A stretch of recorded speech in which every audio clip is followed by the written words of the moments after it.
ఓం శ్రీ గురుభ్యో నమః. ఓం శ్రీ మాత్రే నమః. జూలై 21వ తారీఖు నుంచి 30వ తారీఖు వరకు కూడా మేషాది ద్వాదశ రాశుల యొక్క ఫలితాలు ఏ విధంగా ఉన్నాయో తెలుసుకుందాం. ఇవన్నీ కూడా గోచారరీత్యా చెప్పబడే ఫలితాలు అంటారు. అంటే this is the transit system అంటారు.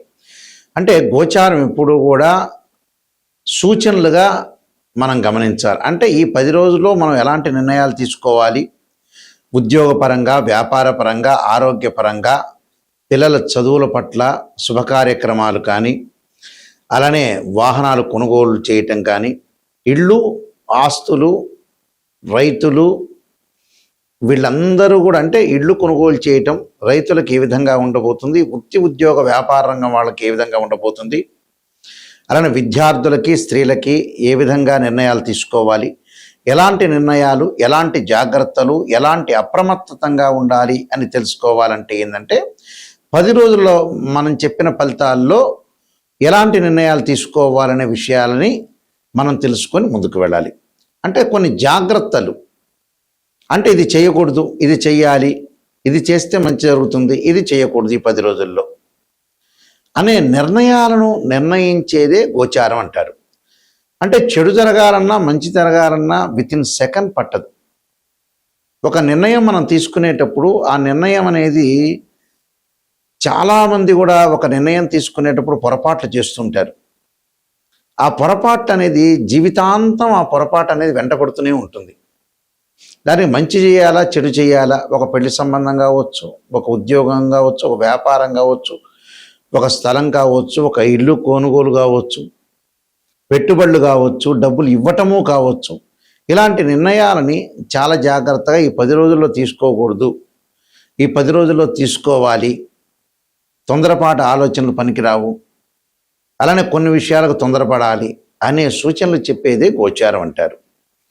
ఈ గోచార రీత్యా కూడా గ్రహగమన గతులు ఏ విధంగా ఉన్నాయి 10 రోజుల్లో మనం చూసుకునేటట్టయితే కుజుడు వృషభ రాశిలోను, బుధుడు మిథున రాశిలోను, రవి కర్కాటక రాశిలోను, శుక్రుడు సింహరాశిలోను, శని జూలై 27 నుంచి మీనరాశిలో వక్రగతిలోకి వెళ్ళిపోవటం, గురువు కర్కాటక రాశిలో ఉండటం, అలానే చంద్రుడు కన్యా రాశి నుంచి కుంభరాశిలోకి సంచారం చేయటం, అంటే కన్యా, తుల, వృశ్చికం, ధనస్సు, మకరం, కుంభం వరకు కూడా సంచారం చేయటం, రాహుకేతువులు కుంభము, సింహరాశిలో సంచారం చేస్తుంటారు. ఇది ఈ 10 రోజుల గ్రహస్థితి.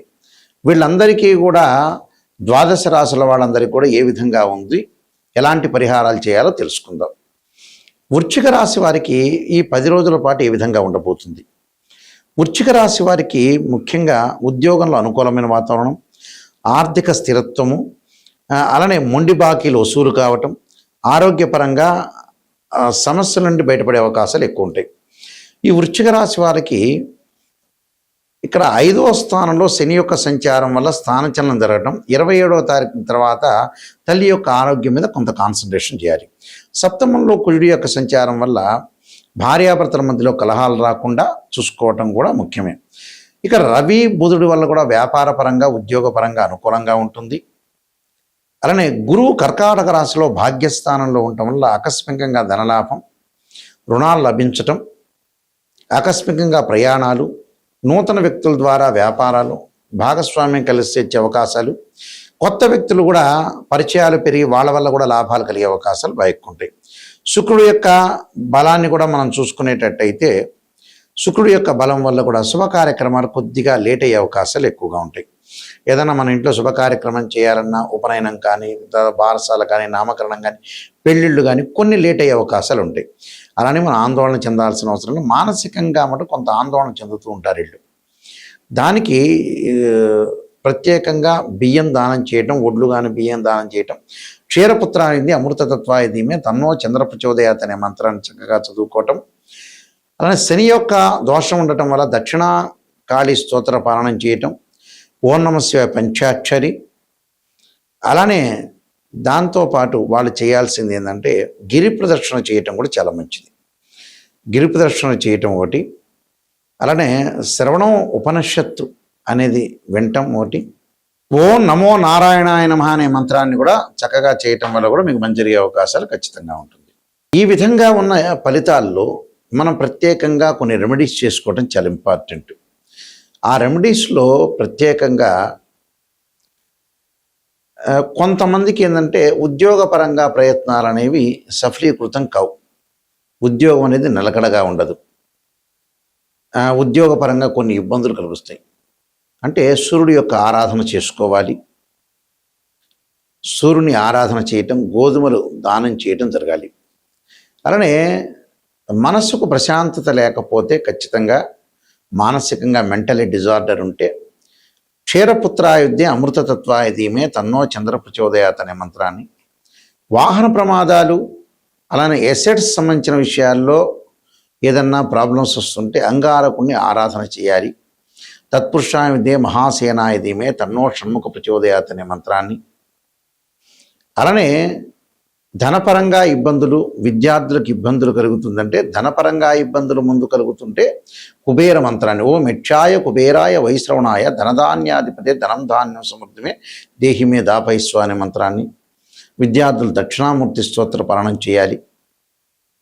అలానే అమ్మవారి యొక్క ఆరాధన, ఆరోగ్యపరంగా ఇబ్బందులు కలుగుతుంటే శరీరే జర్జరీభూతే వ్యాధిగ్రస్తే కళేవిరి ఔషధం జాహ్నవీతోయం వైద్యో నారాయణహరి. వివాహం కానీ స్త్రీ పురుషులు ఎవరైతే ఉంటారో అమ్మాయిలు వరపాస్పతాస్ రుద్రాభిషేకం, అఘోర గౌరీపాస్పతాస్ రుద్రాభిషేకం, అలానే అబ్బాయిలు వచ్చేటప్పుడు కన్యాపాస్పతాస్ రుద్రాభిషేకం, అలానే కోర్టు సమస్యలు శత్రువులు ఉంటే కార్తవీర్యార్జునుడి యొక్క మంత్రాన్ని చదువుకోవాలి. ఇవన్నీ కూడా పరిహారాలు చేసుకోవడం చాలా మంచిది. అలానే ఇక్కడ గోచారం వేరు, బర్త్ చార్ట్ వేరు. బర్త్ చార్ట్ అంటే ఏమిటి అని అంటే గోచారానికి బర్త్ చార్ట్కి లాట్ ఆఫ్ డిఫరెన్స్ ఉంటుంది, గుర్తుపెట్టుకోండి. గోచారం సూచనలు 20%గా ఉంటుంది. అంటే ఈ 10 రోజుల్లో చేయాల్సిన నిర్ణయాలు ఇలాంటివన్నీ కూడా చెప్పేదే గోచారం, ప్రజెంట్ సిచ్యువేషన్ అని అర్థం. బర్త్ చార్ట్ అంటే ఏమిటంటే 16 డివిజనబుల్ చార్ట్స్ చూసి మనం ద్వాదశ భావాలను ఎనాలిసిస్ చేసి రాస్యాధిపతుల్ని, అలానే దానిలో ఉండే గ్రహము, ఆ గ్రహ దృష్టులు, నీచ ఉచ్చస్థానాల్ని క్యాలిక్యులేట్ చేసుకోవాలి. ఎందుకంటే భావాధిపతులు వేరు. తనుభావం అంటే లగ్నం అని అర్థం. లగ్నభావాధిపతి రవి, ద్వితీయ భావాధిపతి గురువు, తృతీయ భావాధిపతి కుజుడు, చతుర్థ భావాధిపతి చంద్రుడు బుధుడు, పంచమ భావాధిపతి గురువు, షష్టం భావాధిపతి కుజుడు. ఇలాగ మనం క్యాలిక్యులేట్ చేయటం వేరు. భావాధిపతి వేరు, రాస్యాధిపతి వేరు, అక్కడ ఆ గడిలో ఉన్న గ్రహము వేరు. భావాధిపతి అంటే ఇంటి ఓనర్, రాస్యాధిపతి అంటే ఆ ఇల్లు కట్టించిన బిల్డరు. అక్కడ ఏదైతే గ్రహం అనేది దానిలో ఉంటుందో ఆయన టెనెంటు అని అర్థం.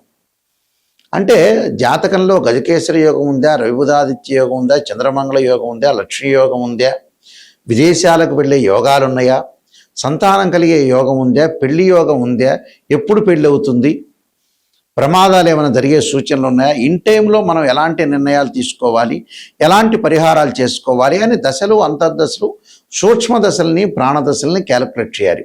ప్రతిదానికి కూడా చాలామంది కూడా రాశిచక్రాన్ని చూస్తారు. రాశిచక్రం ఒక వివాహం కాలేదు అంటే రాశిచక్రము, నవాంశము, భావచక్రము, దశల అంతర్దశలు చూడాలి. సంతానం కలగట్లేదు అంటే రాశిచక్రము, సప్తమాంశం, భావచక్రం, దశలు అంతర్దశలు చూడాలి. అలానే వృత్తిపరంగా ఎలా ఉందంటే రాశిచక్రము, దశమాంశం, భావచక్రము, దశలు అంతర్దశలు క్యాలిక్యులేట్ చేయాలి. ఇది అసలు చేయాల్సింది. అలానే యోగాల దగ్గర నుంచి కూడా దానిలో వైదిక ఆస్ట్రాలజీ అని, బివి రామన్ అని, అలానే కేపీ ఆస్ట్రాలజీ అని, ఇలా రకరకాల మెథడ్స్ అనేవి ఉంటాయి. అంటే అయనాంశం ద్వారా కొన్ని క్యాలిక్యులేట్ చేసేవి కూడా కొన్ని ఉంటాయి. ఎందుకంటే కొన్ని గ్రహాల యొక్క మార్పులు కానీ, దాని యొక్క ప్రొడక్షన్ కానీ కేపీ పద్ధతిలో ఏ విధంగా ఉండబోతుంది, వైదిక ఆస్ట్రాలజీలో ఏ విధంగా ఉండబోతుంది అనేది క్యాలిక్యులేట్ చేసుకోవాలి. మెయిన్ ఇంపార్టెంట్గా వైదిక ఆస్ట్రాలజీ చూస్తారు. సహజంగా కేపీ కూడా చూసుకోవచ్చు. దానిలో కూడా మంచి రిజల్ట్స్ వస్తూ ఉంటాయి. కేపీ సిస్టమ్ అంటే కేపీ సిస్టంలో ఏమిటంటే ఒక గ్రహం ఏ నక్షత్రంలో ఉంది, సబ్ లార్డ్ ఇలా చూడాలి. కొన్ని భావాలు, కొన్ని వ్యతిరేక భావాలు కేపీ సిస్టంలో చూస్తాం మనం. అలానే వైదిక ఆస్ట్రాలజీ, అలానే బివి రామన్లో ఉన్న ప్రొడక్షన్స్, ఇలాంటివన్నీ కూడా మ్యాథమెటికల్ క్యాలిక్యులేషన్ చేసి అనాలిసిస్ చేస్తే యాక్యురేట్ రిజల్ట్ వస్తుంది. యాక్యురేట్గా మనం పరిహారం చేసుకుంటే కరెక్ట్ రిజల్ట్స్ వచ్చే అవకాశాలు గ్యారంటీగా ఉంటాయి. కాబట్టి నేను నెంబర్ ఆఫ్ ఆస్ట్రాలజీ బుక్స్ రాశాను. కాలసర్పయోగం అని, కాలసర్పయోగ చంద్రిక, రాహుకేతువులు, ఛాయాగ్రహాలు, అలానే బృహత్ పరిహార సింధు, జాతక చంద్రిక, వివాహ మార్తాండము, పుత్రగణపతి వ్రతము, సర్వదేవతా గోత్రపులు part 1, part 2, prediction of astrology, transit system of astrology, ఇలాంటి స్వప్న శాస్త్రము, వివాహ మార్తాండము, అలానే నవగ్రహ దోషాలు పోవటానికి దశమహావిద్యల యొక్క స్తోత్ర పారణాలు, ఇలాంటి పుస్తకాలు నెంబర్ ఆఫ్ బుక్స్ రాశాను. ఇవన్నీ కూడా మా దగ్గర దొరుకుతాయి. రాజమండ్రిలో మోహన్ పబ్లికేషన్ వారి దగ్గర కూడా ఈ పుస్తకాలన్నీ కూడా లభ్యమవుతాయి. మా వెబ్సైట్ www.nayakanti.com, www.nayakanti.in కూడా మీరు చూడొచ్చు. నిజం తెలుసుకోవాలి అనేవాళ్ళు మాత్రం నాకు ఫోన్ చేయండి. ఎందుకంటే చాలామంది కూడా ఒక ఆస్ట్రాలజర్ని అప్రోచ్ అయిన తర్వాత పొగుడుతూ ఉంటారు. పొగట్టడం వల్ల పెద్ద ప్రయోజనం ఉండదండి. మీరు జాతకం చెప్పించుకోవటమే వేస్ట్ అని అర్థం. ఎవరైనా సరే ఒక నెగిటివ్ను మనం పాజిటివ్ చేసుకోగలిగితేనే లైఫ్. నెగిటివ్ని పాజిటివ్ చేయకుండా ఏదో అసత్య ధోరణిలో ఉంటే జాతకాన్ని చెప్పించుకోవటం దండగాని అర్థం నిజం చెప్పాలంటే. ఎందుకంటే ఎప్పుడైతే మన నెగిటివ్ను పాజిటివ్గా మనం ఓవర్కమ్ చేస్తామో అప్పుడే 100% మీరు కంప్లీట్ మ్యాన్ అయినట్టు, లేకపోతే అన్కంప్లీట్ మ్యాన్ అయినట్టే అర్థం. మనకు ఒక 6th అని చెబుతుంది, చాలా జాగ్రత్తగా ఉండండి. ఎక్కడైతే నెగిటివ్ ఉంటుందో దాన్ని మన నెగిటివ్ని పాజిటివ్ చేసుకొని నిజాన్ని తెలుసుకుంటేనే జాతకం. ఎవరైనా సరే నిజాన్ని తెలుసుకునే వాళ్ళు మాత్రమే నాకు ఫోన్ చేయండి. నా నెంబర్ కూడా స్క్రీన్ మీద స్క్రోలింగ్ అవుతున్న నెంబర్ నా దగ్గరికే వస్తుంది, ఆ నెంబర్ కూడా.